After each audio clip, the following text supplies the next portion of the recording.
Wow, that progress bar takes a long time. Hey, the internet's tired. It's been working hard all day. Yeah, no kidding. All right.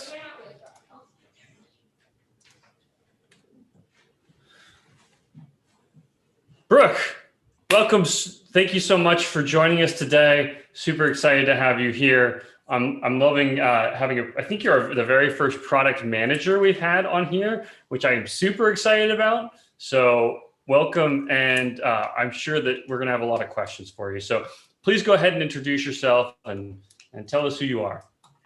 Thanks, Michael. Super excited to be here. My name is Brooke Burket. A little bit about myself. I consider myself a true Otekian. So born and spent the first half of my life in Ohio and have been spending the second half of my life in Kentucky. It took me a really long time to tell people outside of this area that I lived in Kentucky because people's perception in other states is quite interesting. I think I'm over that now. I've got more, I guess, Kentucky pride than I did originally. I have a non-traditional kind of background in how I got into product management and digital product management specifically. So I kind of grew up surrounded by medicine. My great-grandfather, my grandfather are physicians. My father worked for UC's medical school. Super grateful for that because I got my college tuition paid for through his employment. And then my mom is a nurse practitioner in women's health and internal medicine. So I knew a lot about the human body way before my peers did. Having that education, I got asked a lot of weird questions growing up that they wanted answers to. So I would just ask my mother about it. And there was probably a period of time in my teens, she was very worried about me for the breadth of questions I had. I kind of knew though, I guess at one point in time, I really thought about going into medicine and being a doctor, but I found that I was less excited about treating disease and more excited in the prevention of disease. So that's the path I took. I got my bachelor's in health education from UC. Another fun fact, I'm a fourth generation alum. I don't know how many of us are out there where we can say that. I don't hate Xavier though. My father got his master's from Xavier, so I'm one of the few that probably can root for both unless they're playing each other. From getting my degree, I spent a large portion of my career in the population health management space. In account management. So I worked for a company that provided health benefit administration and support to other larger corporations. So I kind of bounced around a little bit in my 20s. I had a stint with Fidelity Investments in Covington, Kentucky. I worked at Owens Corning in Toledo, Ohio, and then I found myself in South Carolina with Michelin tires. Know way more about insulation and tires than I thought I ever would. And throughout that kind of journey, I started to realize I really enjoyed product development. So again, super passionate about helping people live healthier lives and putting together programs and services to help encourage and promote and aid individuals in that journey. And so what I started to do was,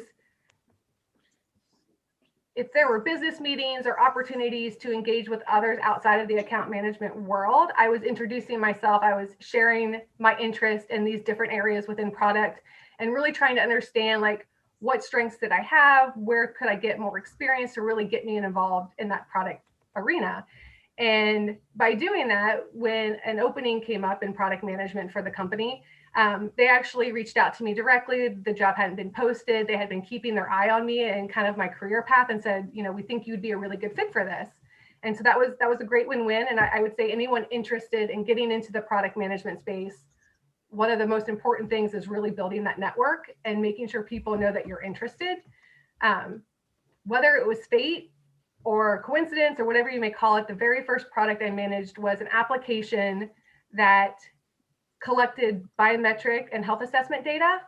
It would aggregate it at the client level, de-identified, but then we would also work one-on-one with employees and provide them their results. So they could walk through what their biometric measurements were. We could walk through what their health assessment summary was. And then we were connecting and personalizing that for the client in terms of the other programs and services they provided. That was kind of a light bulb moment. I really enjoyed the technical, let's build it together mindset. And so that led to other opportunities kind of in the digital product space. I help to implement and kind of coordinate an online health coaching program into various client platforms. And then for those that aren't aware, like when we think about health management or health and wellness, it's still a relatively new field. And so we went through a period where our technology was so outdated, we couldn't support the growth that we were seeing in the industry. And so one of the last things I worked on before leaving was actually building an all new technology platform that we basically use to support all of our clients and their health management needs. From there, I was kind of like, I like tech, I like health. Maybe I would like tech outside of health, and took a small detour into finance and quickly jumped ship. Not for me. And so when the opportunity with Kroger to work on OptUp came up, I thought it was a really good, perfect fit. For those that aren't aware, OptUp is a standalone app that's powered by Kroger's shopper data that helps people shop healthier at the grocery store. So if you haven't checked it out, download it, give it a whirl. Outside of work, Michael alluded to it, huge animal lover. Most meetings start with, Brooke, what do you have in your house today? I have 3 dogs and a cat of my own. I'm sure they will make an appearance at some point in this hour. But I also foster for a local animal rescue. We're not going to wake them up though. That's my foster currently. We're going to hope she stays sleeping. I've been doing What's that. What's his name? Oren. It's actually she. I get it backwards because when I signed up for him, they said it was a he, and then when he came, he was a she. But really big floppy ears. So Owen means ears in German. But yeah, I've been fostering for 6 years. She is my 199th. So next one will hit me at 200. Don't do it as much as I used to do, but really, really enjoy getting involved there. I also volunteer for another nonprofit that helps provide community support and activities for veterans that suffer from PTSD and TBI. That's really close to my heart. It's actually a nonprofit my family started. My brother suffered from both when he came back from Iraq in 2005. And what we learned is a lot of the programs at the VA are very well funded and have a lot of community support, but this specific program itself almost was under the radar. Like there were people within the community that weren't even comfortable having that group of veterans in the city. And so there wasn't a whole lot for them to do. And they come from all over the world, or not the world, all over the country. And so they may not have any family or friends locally to interact with or to really help them through. So that's what that nonprofit does. And we've been doing that now for about 2 years. And then other than that, I mean, hopefully there are others here that can relate. I am happiest when I'm moving, like a body at rest. I start to get really antsy. So huge hiker. I spent 4 years when I was with Michelin in South Carolina, got the bug, loved it. I travel as much as I can to hike now. There's some good trails around here, but you kind of got to go west or south a little bit to get to some better hiking. I ran 5 half marathons. I've done 4 century rides. I had a small stint in my 20s where I was obsessed with rock climbing. I think my fear of heights as I've gotten older make that more difficult for me. So pretty much anything active outdoors, I'll at least give it a go. Yes, Red River Gorge. I spent many of weekends in the fall there. It was my happy place during the quarantine. I felt like I wasn't so isolated. I'm going a little bit bonkers right now with the winter. So I'm really looking forward to March. The weather yesterday was nice. I was able to get outside for a run, and that was needed. It was just so weird to watch people walk around in shorts with the snow still on the ground. Right. Yes. Quite bizarre. That's a little bit about me. I don't know if anyone has any questions they want to start off with, and just in terms of product management, how I got to where I'm at. We could start there. Yeah. Does anybody do you just want to go with that, or you maybe have any specific questions? I know Randy always has stuff prepared. Always. I was just having a conversation with a with an associate recently who said he's in sales, and he said he was really likes the idea of project management, and was asking me, he said, you know about this kind of stuff. Well, what do you think I should learn about? And I went to the go-tos of, about Agile and Scrum might be good things to be familiar with, but I really don't know if that's great advice or entry. And it sounds like you did a great job entering the market through networking and just being you sound like a real go-getter. I'm impressed at what you've accomplished. I was curious if you had any advice that I could pass along to him about just what good places to network or good skills to have to get into project management, or anything you want to hand me would be great. Yeah, so there's a slight difference between project and product. So he may be interested in both. And some of the skills, like necessary skills, I think are interchangeable in those roles. When I was looking to go outside of the company, they were called Health Fitness Corporation. They're headquartered in Minneapolis, but they're a subsidiary of Trustmark Insurance, which is out of Chicago. When you kind of like work your way up within an organization, there's that moment where you're like, do I have the same skills and expertise necessary to do the same role elsewhere? And so what I did is I went out and got some certification. So you were pretty much online there. So I started and got my Scrum Master certification. Then I went and got my product owner certification. And then more recently, I got some interest in like just coaching in general. And so I got a certification for coaching in an agile environment. And so all of those, I think they help you be more marketable, but then two, it helped me either, yes, I have the right skills. This was not new knowledge and I'm strong in these spaces, or, oh, this is something I didn't get experience in. How can I grow that area to make me stand out against the crowd? The other piece of advice is building relationships with recruiters,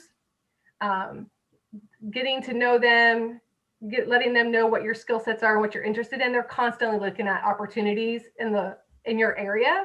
And so if they find a good fit, they're much more likely to reach out to you as well. That's how I learned about Kroger's opportunity with OptUp. So I had a quick question and maybe you're the right person to say this or not, but feels like there's like 3 different PMs that we talk about, where there's product management, there's project management, and there's program management. And I don't know the overlap, or, I think you touched on that, but I didn't know if there were very clear delineations between.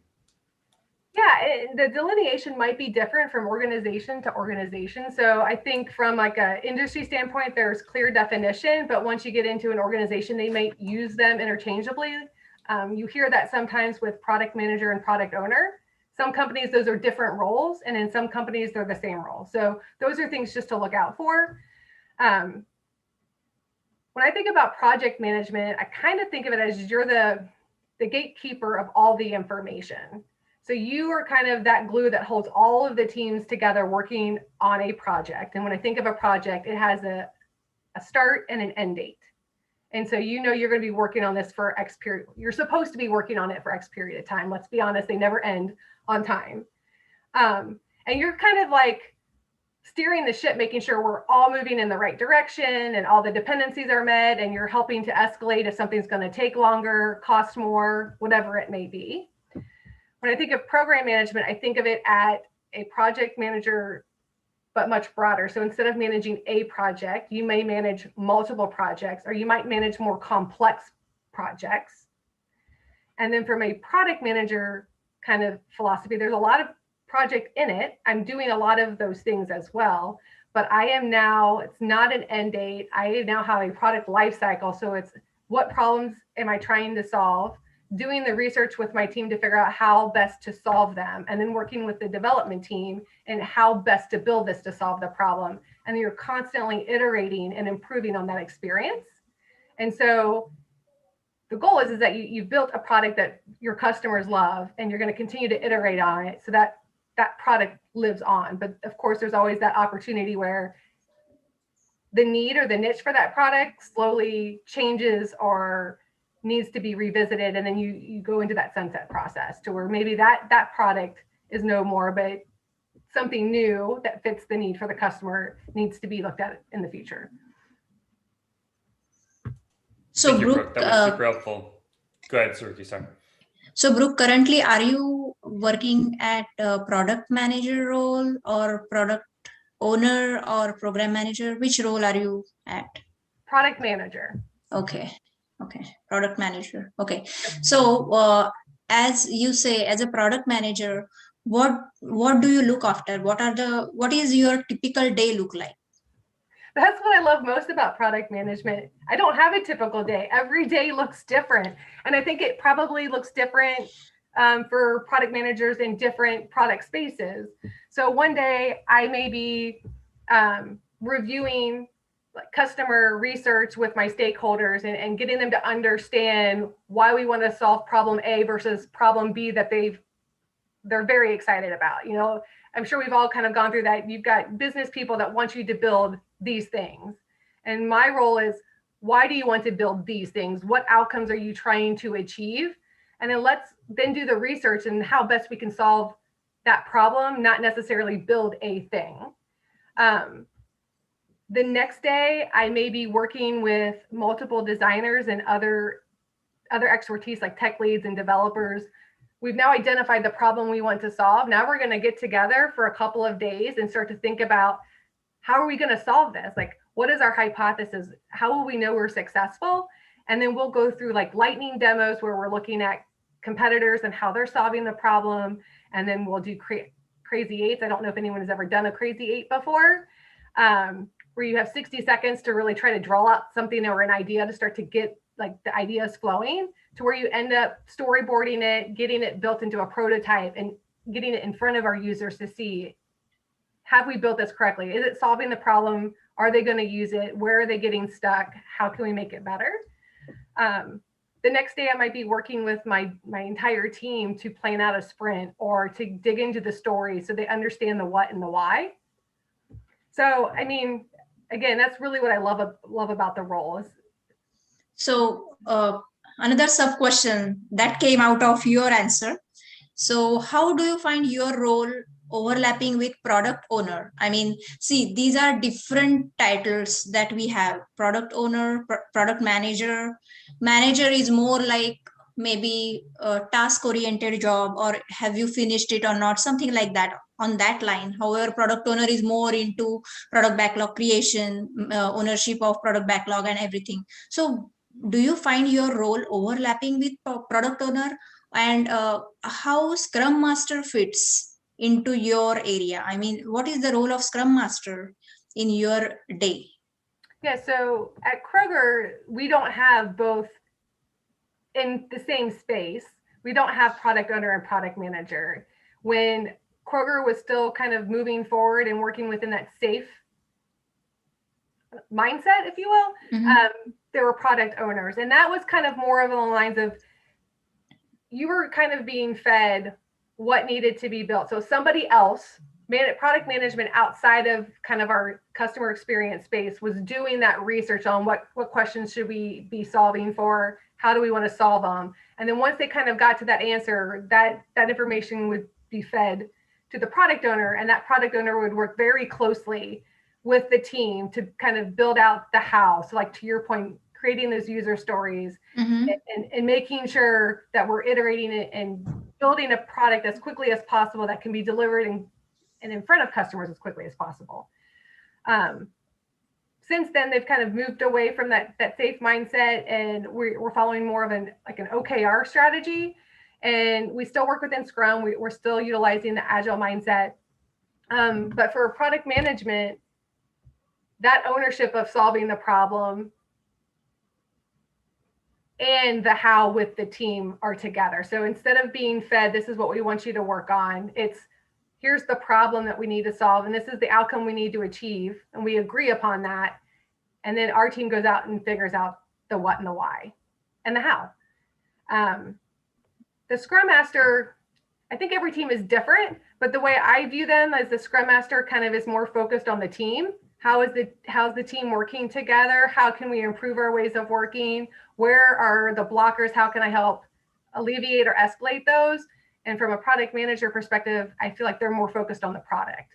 So I would say anytime it starts to get a little fuzzy or gray, it's kind of how I look at it. And then I always make sure that I have open communication with my Scrum Master. I never want to be stepping on toes, but I also don't want us both doing the same work and not realize it. So I would say communication there is key. Yep. Find out neither of you is doing it. Yeah, right. That's my favorite. Yeah, Yes. me too. I thought, oh no. My bad.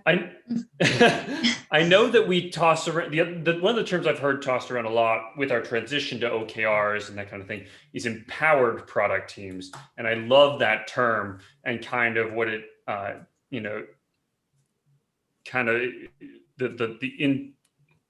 what it implies when you think about how the product team works now as opposed to before.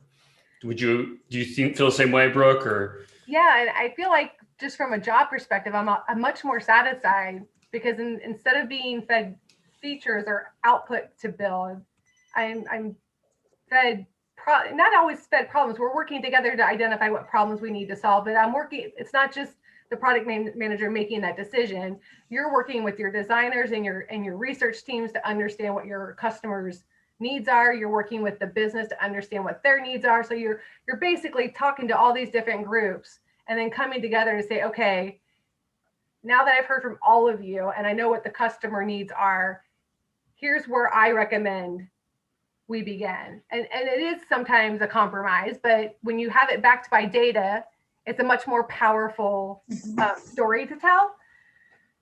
I also really like the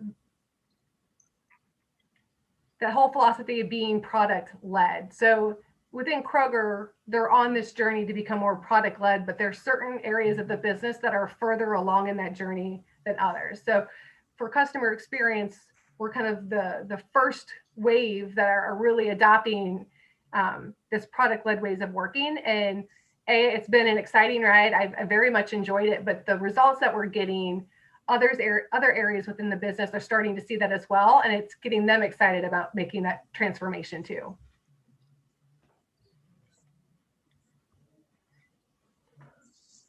Very good information. Brooke, I'm enjoying this conversation thoroughly. I mean, there is someone who is talking about all the tasks and everything that I do, and I'm really interested in this. So I'm enjoying it. Yeah. Then the other thing that came in my mind, I'm sorry if anybody has any other questions, they can proceed further, but I would like to take a pause of 30 seconds if someone else would like to go for questions or anything. You go. Okay, thank you. So as you mentioned, you are doing product management in overall, say big umbrella. Where do you sit? And is there anyone like program manager exist in your umbrella, or is just product manager and the teams and you are at the top handling all the deliveries, basically overseeing it and is accountable for it? And the teams are performing, like development team, Scrum Master is going to be there or not, that is going to be optional, as you said.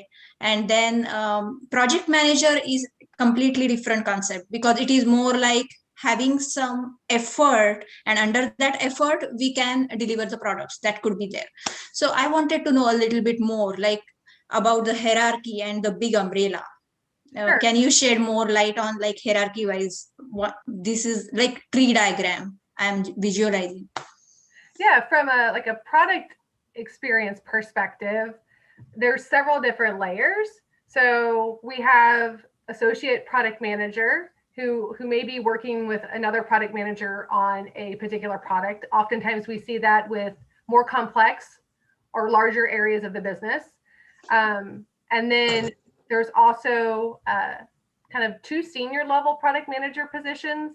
One is more senior over product itself, and one is more senior over people itself. So we have like a senior manager and then just a senior product manager. From there, there's growth opportunities, there's group product managers. And then you kind of, at that point, you kind of get into the higher level leadership layer. Got it. So, I mean, what I really like about Kroger is I have growth within my own area. So I sit with like the health and wellness experience. I also like the opportunity where if I wanted to try a different type of product within our digital customer experience, maybe more on the e-commerce side, I could grow that way. Or I do have multiple opportunities to grow my career upwards as well. So I feel like I haven't yet to this point felt like I was stuck. And so that's been exciting too. So at Kroger too, we have program managers, but they're in a separate group from the product managers. And they're assigned on a case-by-case basis when we've got really large things that need to be done to sort of help keep things organized and stay focused on the broader deliverables. But for a lot of programs or a lot of things that we do, you know, like Brooke would own it lock, stock, and barrel because she's driving that particular value that we're trying to deliver. Yeah. Thanks, Brendan. Yeah, that clarified. I work with some program managers. Really, when it comes down to it, is there's a big initiative that impacts multiple product teams. We may have a program manager come in and help to bring all of those teams together to make sure that we're working as one. Got it. It was really good answer. Thank you so much. Passing. Then other question that just came in my mind is I'm really like a big fan of Kroger products, all the groceries and everything. I'm really big fan. I mean, I visit Kroger at least twice or thrice a week, and I buy all my groceries from Kroger. I love it. So as a product manager, is there any, what is the specific risk management or what is the quality maintenance procedure that you guys maintain? Is this something that fall under your area as a product manager, like maintenance of quality? Because that is the best thing I have observed in Kroger. Always, whatever product I pick up from Kroger, that is of same quality and it is always good. I mean, I never found any low level product from Kroger. So as a product manager, Brooke, at your level, do you manage any of the risk management or quality management stuff? I do not. I'm trying to think through how that may be broken down from a quality and freshness perspective. There may be digital tools that help support that, but my guess would be that it's more managed through like the brick and mortar. That's me guessing. So from my role, we do a lot more in terms of like the web and the native app perspective. So how do we support customers in their shopping experience digitally? Okay. There's an associate side that I'm not involved with that may work on products to help in-store associates to verify, validate, and ensure that the products are fresh. But I haven't had a sneak peek into that area before, so I couldn't answer for sure. Okay, no worries. Yeah, there's several different pillars within Kroger technology. Got it. And so Brooke and I and Brandon, I believe, all work in the CX portion, which is the customer experience pillar. Yeah, I do now after Fresh Forward. Sweet, we got him. You got stuck with me. I mean, either way. So I know there's a lot of technical people on the call, and so this may be a little different flavor than what you're used to, but I'm really excited about this because it's so important as a technical person to understand the other aspects of the business. And product is something that I have just come to have immense respect for over my time as a developer. And the challenge of producing great products for customers or for end users, whoever they may be, it takes immense work and effort on the behalf of the product side to make that happen. So thank you for that, Brooke. Product managers are our best friends. Yes. Or your worst enemy. I'm not sure which one. Never. No, because you bring the context that helps me understand how to, like, you know, as an architect, I don't know what to build because I don't have the time to go out and spend the time that you get to do to go out and understand a customer and do a test and understand. And so that perspective that you bring me helps me understand what trade-offs I want to make in terms of the architecture. And that leads into a question for me, but as as an architect, I like to understand, like, what do you need from your technology partners? Like, how do we best help you? And what do you need from us to make your job easier and more effective? Yeah, I mean, for me, what I like to do, and I think a lot of other teams are doing this. I don't know how new it is, but I feel like everyone should be involved at some level throughout the process. So when we're trying to solve that problem, we may come up with a solution, but if I don't have someone like with your skills and expertise involved in that discovery with me, I may not know what we want to build is impossible, or that it's possible, but these 8 things have to happen first, and then we need to make these 3 updates. And so when you're trying to iterate quickly, having that information in the moment when you're actually doing those discoveries is extremely helpful, because you can make sure that the solution that you come up with not only is going to meet that need, but it's also technically possible. Or, just having someone say that's a great idea, but there are these 3 things that you need to consider that can make this thing go from a small level of effort to an extra large if you're not careful. I also think, to your point, it's important that everyone on the team knows the why you're doing it. If you lose that disconnect, sometimes it can be difficult to get things built in the way that you want them to. And I think I'd say impossible. I also feel like it gives everyone on the team more satisfaction in their job when it's not just here, I want you to build X. It's this is, the what, this is the why, how would you do it? Because I don't have that technical background. And even if I did, it's not my responsibility at a product manager level to tell you how. Mm-hmm. So I think the more you work together, just the better the team performs and the happier the team is.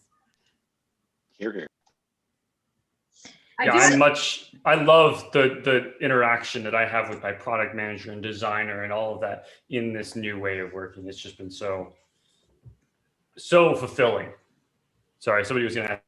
So, Brooke, can you share some, say, challenging experience with acting as a liaison between technical and non-technical team? It could be any single challenging experience, or maybe something where you found like, oh, this is, as a product manager, this is something challenging, which I'm coming across. Do you have any memories like that? Or I mean, I would say from a role perspective, not having that background is being very comfortable with the unknown and asking questions. Okay. So the more questions I asked initially, the better understanding that I have around, I'm never going to be writing code, but I'm learning with each question that I ask a little bit more about the process. And so it's easier for me to kind of poke holes or find gaps. So that's one, is regardless of what your background is or your comfort level is, there's never a dumb question. And so I'm sure my team sometimes hates all the questions I ask, but oftentimes by asking them, it gets their brain thinking differently and they're finding those gaps ahead of time. So I might ask a question and that question, yes, we've thought of that, but now that you mention it, 2 steps ahead, I forgot about X and I'm going to fix that now. So I think we're all like learning how to work with all of the questions that I ask. From a different kind of perspective, I would say the most challenging thing that I deal with is when you have a product or you have something that you're building that has dependencies to other teams. And so it may be my number one thing that I need to do, but that dependent team, it might not even be on their radar yet, or it might be important to them, but they have 2 other things that are higher priority. And so it's working really well together to understand who has work that needs to get done, what are those priorities, and how can we kind of get through that. That can be challenging. I get in trouble when I ask questions like that. At Kroger, I'm proud to say we welcome them. Everybody, I think, does. I don't know if you feel differently, Brooke, but I honestly think people feel comfortable even questioning like the vice presidents, on public calls. It's really open that way. And I places that say that are the worst. I think we're better for it. I really do. You can ask anything. Oh no, you can't. No, we don't say it, but people do it anyway. We just do it anyway, yeah. I know there's a few questions in the chat. Lisa asked if you wouldn't mind telling us a little bit more about opt-up. Sure. So currently OptUp is a standalone app. You can go into Android or iOS and download it. It pulls in your shopper data from Kroger, and essentially the entire purpose of the app is to help you shop, eat healthier in your life. When you go in, there's like 4 different ways we do that. So the first question we're trying to solve for customers is, what is healthy? So we know like 95% of consumers want to eat healthier, but only about 28% feel like it's easy to find healthy foods. And so on one side, I know I want to eat healthier, but are you actually going to do it? 2, I want to eat healthier, but I can't find what I'm looking for because it's so darn hard. So that's kind of one of the problems that OptUp tries to solve, is it provides the products that are sold in Kroger with a easy to use nutrition rating. So instead of trying to decipher the nutrition facts panel and the ingredient list and try to understand what all of that information means, they give you a single number to let you know from 1 to 100, how healthy is this product? The second question it tries to solve is, what is healthy for me? I'm constantly surprised about how personal nutrition and health is to each individual. So you have a customer segment that just overall wants to eat healthy. I don't have any health risks. I just know I should. Just kind of tell me overall what's healthy. There's a customer segment that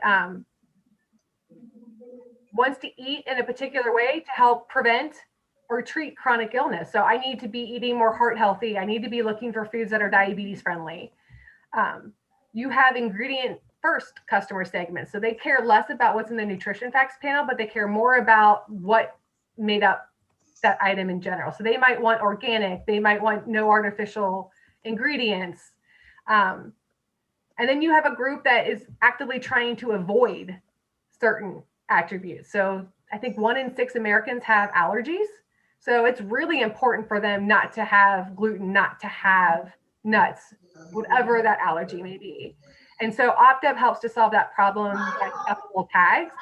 So you can say, hey, I'm looking for a high protein diet, and you can turn on that filter, and then it'll show you products with their nutrition rating. So within that filter, you can find healthier items.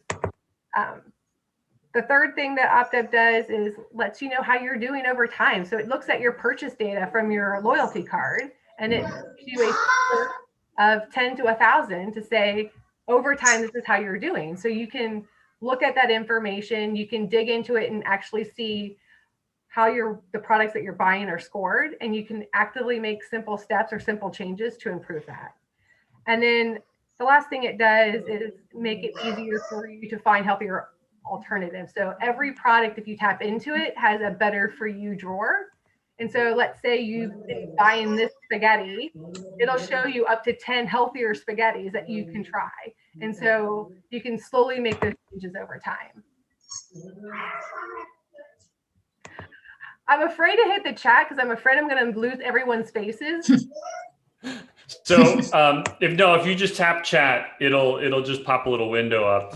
But I'm curious if there's any products that have a score of 0. No, because the lowest score is 1. Okay.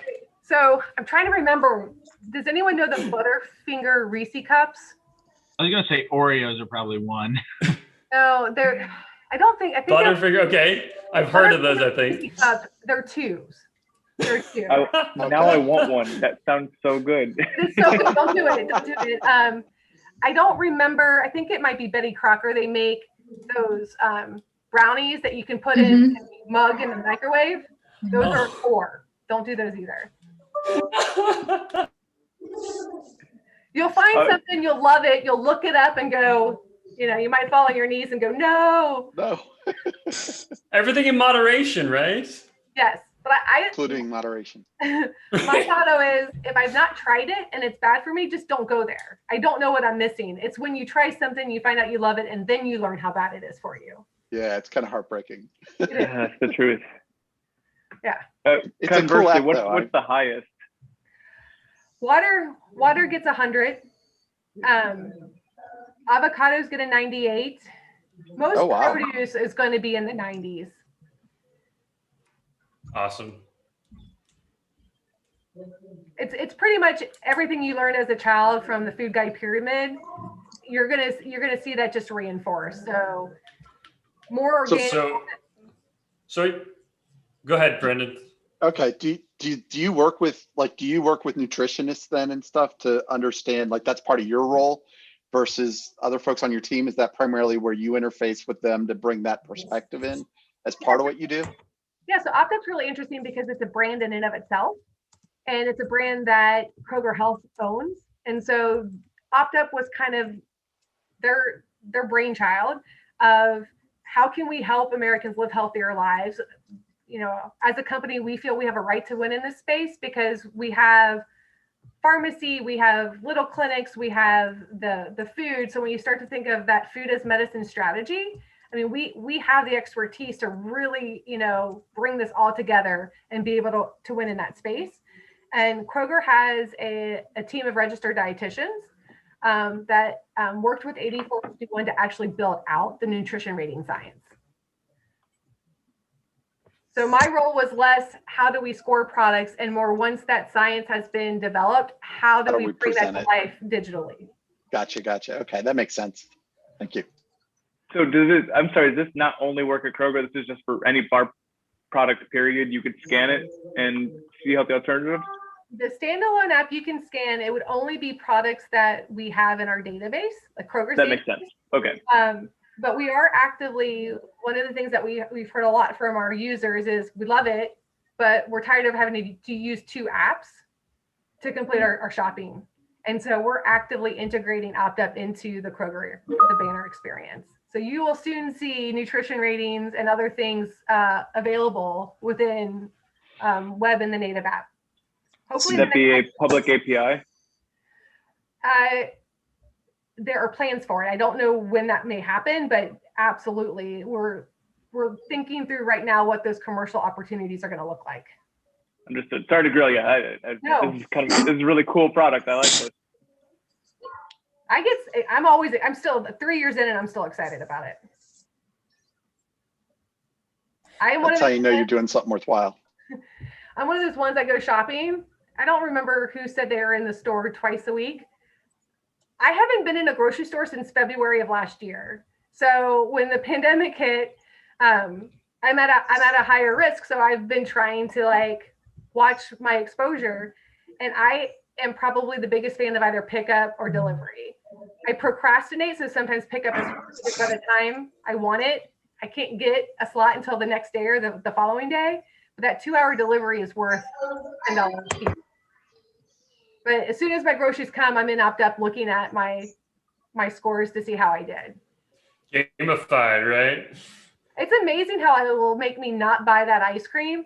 And it's not all the time, but if I like something, I usually get it all the time. So it's taught me not to buy or put the ice cream in my cart every week. I may do it once or twice a month. So I feel like, go ahead. So, as I say, Brooke, I don't know. I assume you know, but Sriram, who's all of our bosses, he has a famously high OpTup score. Apparently, he shops really well. I do have to yell at my sister sometimes when she forgets her card. She doesn't remember what phone number is associated to her account, so she just uses mine for the alt ID. And every once in a while, I'll get a list of things that I wasn't expecting, and so we have to have a talk about how she impacts my score. Yeah, you messed up my score. How dare you? I'm curious, how much time, it sounds like you have to research a lot of new technologies based on what you're doing. Do you set aside a certain amount of time a week just to research and learning about whatever your project or product you are working on? I would like to say yes.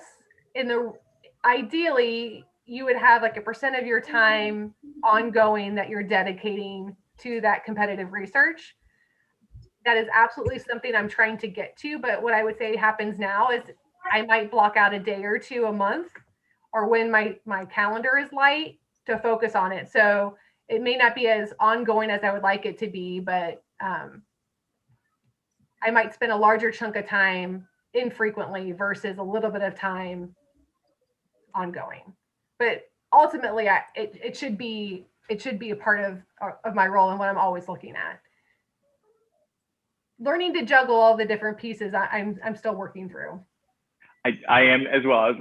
I ask because I struggle with it myself. It's always interesting learning how to just schedule out your time, learning, growing, and working, and they all play off of each other. Yeah, so that's a big piece for me. Again, you want to know what your customers or your competition is doing, but you also want to make sure that you're not losing the voice of the customer, because just because your competitors are doing it doesn't mean they're doing it right or doing it well. And then you also have that, I need to solve the next problem. I need to build upon what we've done, but then I also need to go back and look at what we just recently released or which problem we're trying to solve previously, and is it working? So you've got that iteration, you've got the new problem, and then you've got more forward thinking with that kind of competitive research. And it's learning to balance all of those, to me, is a challenge. And so it may work one way one quarter and another way the next quarter based off of what you're working on. So I would say the biggest one is stay flexible, but just make sure you make time for it when you can.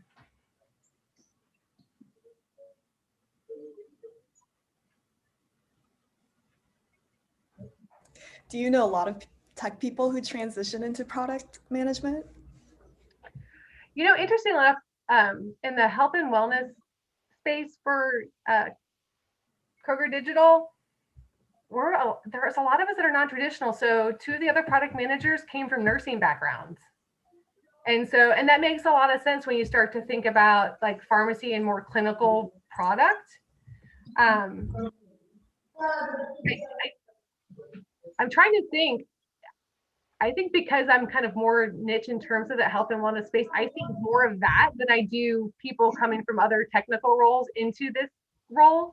But I bet you if you asked another product manager in a different space within Kroger, they would probably say something completely different.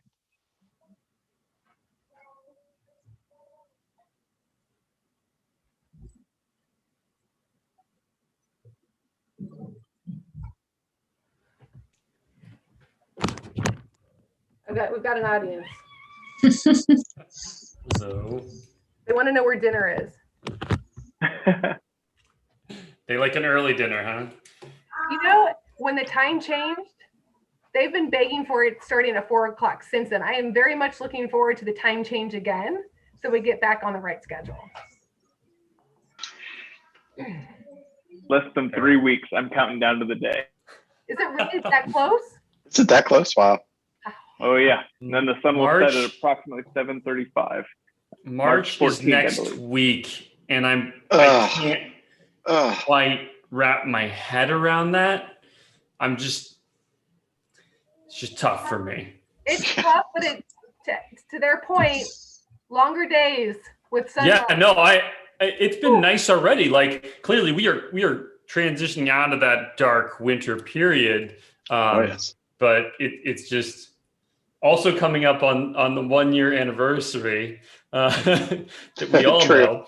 Yes. It's also an interesting The last time I got to see landmark people. as well. Right. I took Ben, you want more snow for skiing? Is that what you're looking for? Yeah, I'm with you. I think Perfect North's probably got a pretty good base going on. But Yeah, after the Haven't had a good snow this was the first one in a decade. So, I mean, True. I'm all True. for another round for 3. yeah, And because of COVID, I didn't have to go drive in it, so I was there you pretty go. happy with the snow this year. That's true. I've been Oh, learning Sarah, about a no, place you're not a called. fan, Sierra. No, I came from Texas. Like, Oh, yeah, it's cold here.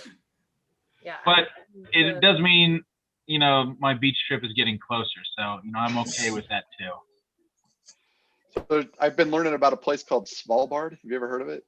It's an island. It belongs to Norway, and it's like 800 miles north of the Arctic Circle. And there's a town there called Longyearbyen, and people like 3,000 people live there. And so, boy, if you want more snow, they will have you covered. Well, so do you know the different things that are in Svalbard? Like, there's a couple different. Yeah, the seed Interesting. vault. Correct. Yes. Yeah, the seed vault's probably how I found about it. I think it's how I found out about it in the first place. Yes, that's pretty interesting. And then Yeah. is that where GitHub's code repository is as well? Like they have like the codes, the Arctic code storage? I don't know. It could be, but it would make sense, but I don't know for sure. There's a few other places. Linus is Finnish, right? I'm sorry, what was that, Randy? Linus is from Finland, right? And he had a big play in making Git. It would make sense that it would be. It would. Gotcha. It would, yeah. Yes. Okay. I thought you said finished as in he was done writing all the things that were going to be stored in there. And so there's nothing else to put in. It's done. It's everything. And then I did hold up Nigel at the same time. Hi, Nigel. That might have been misdirecting. Sorry. No, that's great. Who did you? I saw you were showing yours, Brooke. Right? Do you have names? This is Boo. Boo. Yeah. Nice. And that's Oscar. Hi, Oscar. I don't know where Fozzie is. He's my 100+ pounder. He's probably laying somewhere else. So I got dogs ranging from 10 pounds to about 110 pounds. Wow. Run the gamut. Yep. And then the cat rules us all. And the dogs probably all think they're lap dogs, right? Pretty much. Pretty much everything I do as I've gotten older for exercise is to keep the dogs healthy, so I gave up doing I stopped biking because the dog couldn't go with me. So we started running. And so they're always with me when I hike too. Hiking with dogs is fun. Camping with dogs is fun too. It's true. Bathing them afterwards. Maybe not so much. Have you hiked anywhere in Zion National Park? No. I've done a lot in the Carolina foothills, so Caesar's Head, Table Rock, those types of places. I've done a little bit in Maine and New Hampshire. Love Sedona. Maine sounds awesome. Say that again? Maine sounds awesome. Yeah, I got to zip line through the mountains in Maine. That was awesome. Grand Tetons, done some hiking there, and then some out in Colorado. I do really like the gorge. I found that later in my life, I didn't visit it in my youth, and so it's been more of over the last 3 or 4 years since I've come back from South Carolina. There's a lot of cool hikes there. Not even in your rock climbing days, you didn't go? No, I did some when I was up in Toledo. Natural Bridge State Park down there, which is sort of right next door, has a lot of great climbing. I've thought about getting back into it, but like I said, I'm really surprised as I've gotten older how I get more and more afraid of heights. I've cliff dived off 4 stories when I was in Jamaica in my 20s, and now I can't even get close to a ledge without starting to have the heart palpitation. So I don't know if you realize maybe you have more self-worth as you get older. I don't know. But more sense of your mortality. I like to joke it has to do something with the spinal fluid. I don't know, but I notice it gets me more and more. Lisa, I can never give up roller coasters. I love them. Still, I'm I love them. impressed. I get scared nowadays. It's just stressful. I'm 51 and I'm the one out there with my hands up, just go. I grew up going to Cedar Point for a week every year. Huge coaster fan. But again, as I've gotten older, I find when I get off of them, I don't find them as much fun as I did when I was younger. I kind of feel a little nauseous, and sometimes I feel like I've been beaten, especially if it's a wooden one. Yeah, if they're too violent nowadays, my old joints don't love it as much. But I grew up here, so I went to Kings Island every other day growing up, and so yeah, I don't know. I love them. Brandon, I'm sorry. Brandon, this is Kuldeep. I'm the same way as you are. About yeah. the roller coaster. It's hands up, take it as fast as you can. Absolutely. Love it. If it's wooden, I'm hugging myself, trying to keep myself from accidentally getting injured. Yeah, that can happen too.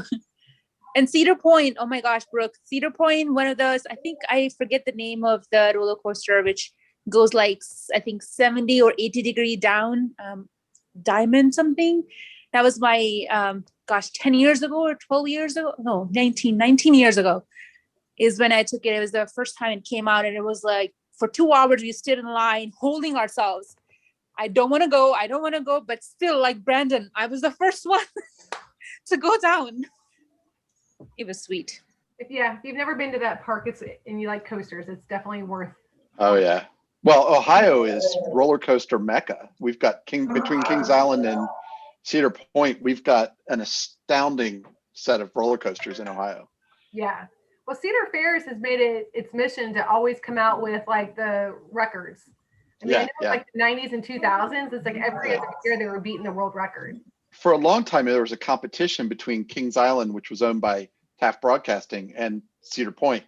And so they were always trying to outdo each other. And that's why we have so many great roller coasters here and such a great history of it, because the two parks were competing and basically nobody else could keep up. It was pretty awesome for us. They're both owned by the same group now. Now they are. Yeah, now they are, which was good because Paramount was not doing a good job. So I was very happy when Cedar Fair bought Kings Island. Are there any other questions in the chat that we may have missed? I don't think so. We've kind of been. There was a variety in the chat of things that may or may not have been, just various discussions. Okay,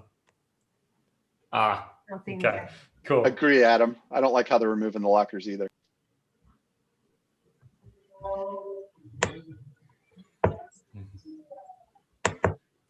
So yeah, anybody else have any other questions? We are pretty much at time, but we usually go a little over, depending on what the guest is able to do and who's interested in hanging out. Unfortunately, I got to run. Brooke, thank you so much. Awesome hearing Brendan, from you. Take care, everybody. Take Thanks. care. Bye. Have a good one. Well done, Brooke. Good to see you. I was wondering if you were going to speak up, talk about the program management role. Oh no, this is your. I was not in the in the right spot to speak up, but maybe some other time. But you did really well. I think it was a great distinction between all the 3 PMs or 4. There's definitely things that overlap, but each one has a slightly different twist. Yes, and I think you brought up a really good call out that depending on where you are in different industries, different companies, one could replace the other in some shape or form. So at the end of the day, it is all about what outcome are we looking at? I think it's a good one too if you're looking to get into this area or looking at opportunities with different companies, is asking those questions. Help me understand what the day in the life is. Like, what are my main responsibilities? Or having them talk through it, because to that point, expectations you have may be different than the expectations of the company you're hiring, because those titles can be interchanged. Yes, and it's a 2 sides of the coin, Brooke, like the product and program or project. It's just 2 sides of the same coin. One is more focused on, like you had mentioned, is much broader of trying to move that needle. Another one is more focused on making sure there's a quality of product.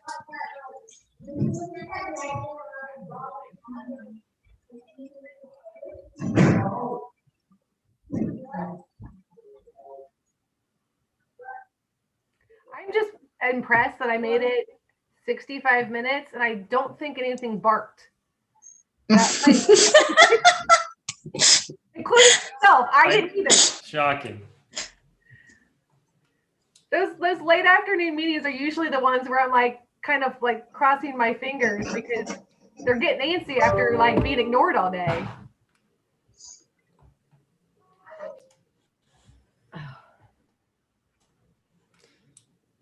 Thank you, Brooke. I think we're kind of winding down here, it sounds like. So I'm going to go ahead and say thank you to everyone for joining, and